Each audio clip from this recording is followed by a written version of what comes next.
সই করার আগ পর্যন্ত ডেভেলপার ল্যান্ডওনারের পিছনে দৌড়ায়, আর সই করার পরে এবার হলো উল্টা এটা কেন হয় বা কি করণীয়? তাহলে দেখেন করণীয় আসলে কিছু নাই। আপনি একবার যদি ভুল রাস্তাতে ঢুকে ভুল ঘরে ঢুকে পড়েন, আমি বলছিলাম যে ডোরটা ওয়ান ওয়ে, আপনি খালি রুমটা ঢুকতে দরজাটা খুলে ভিতরে ঢুকতে পারবেন, বেরোতে পারবেন, বের হওয়ার কোনো পথ নেই, ওয়ান ওয়ে টিকেট। আপনি যখন নাকি এগ্রিমেন্ট পাওয়ার দিয়ে দিলেন, সই করে রেজিস্টার্ড ঢুকলাম, পাওয়ার তো ক্যান্সেল করার সুযোগ নেই, একবার ক্যান্সেল করা যায় না।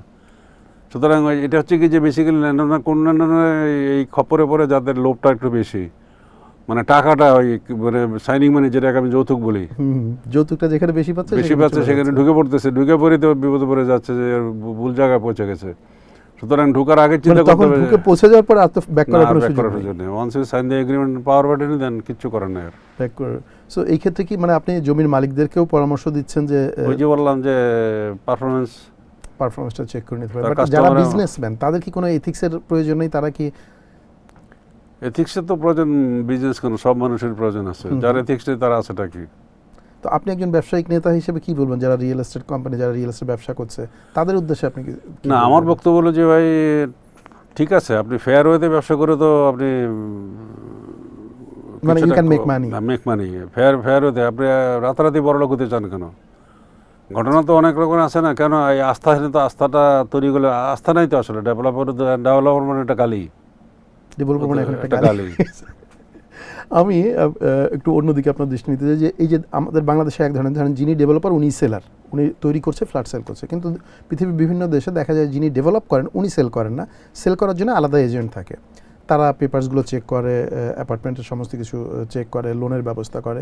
সো একটা এজেন্ট থাকে যারা সেলার এবং বায়ারকে মিট করায়। তো ফলে হয় কি যে ডেভেলপার সে তো যা কিছু একটা উল্টাপাল্টা বুঝে একজনকে দিতে পারছে না, কারণ যারা এজেন্ট তারা এগুলো সব চেক করে নেয়। তারা যেমন বায়ারের ইন্টারেস্টটা দেখে, সেলারের ইন্টারেস্টটাও দেখে, তারা হয়তো কিছু সেলস কমিশন নেয় বা ইত্যাদি। এইটা কি বাংলাদেশে আপনি মনে করেন যে এটার দরকার আছে? এটা করলে কি মানে এই যে অনৈতিক কাজগুলো হয় এটা কমে আসবে? বা না, আপনি যেটা বললেন দেশের বাইরে, যেটা আমি জানি, সে আমেরিকার কথা যদি বলি বা যে কোনো দেশের কথা বলি, এখানে তিনটা পার্টি থাকে। একজন ইনভেস্টার, জি, যে আসলে সে ডেভেলপার, আর বিল্ডার, আর রিয়েলটার যে বিক্রি করে, তিনটা পার্টি থাকে এখানে। তো এইখানে তো আমরা মানে 3 in 1। তার মধ্যে কিছু কিছু কোম্পানি আছে যারা সেলস এজেন্ট এঙ্গেজ করে, যেমন সুভাষিত কিন্তু সেলস এজেন্টের মাধ্যমে বিক্রি করে। আচ্ছা, এরকম আরও কেউ থাকতে পারে। তো at the end of the day আসলে আপনি যত কথাই বলেন না কেন, আমাদের যদি এথিক্স যদি বালাই না থাকে, তাহলে কোনো কিছুই কাজ করবে না।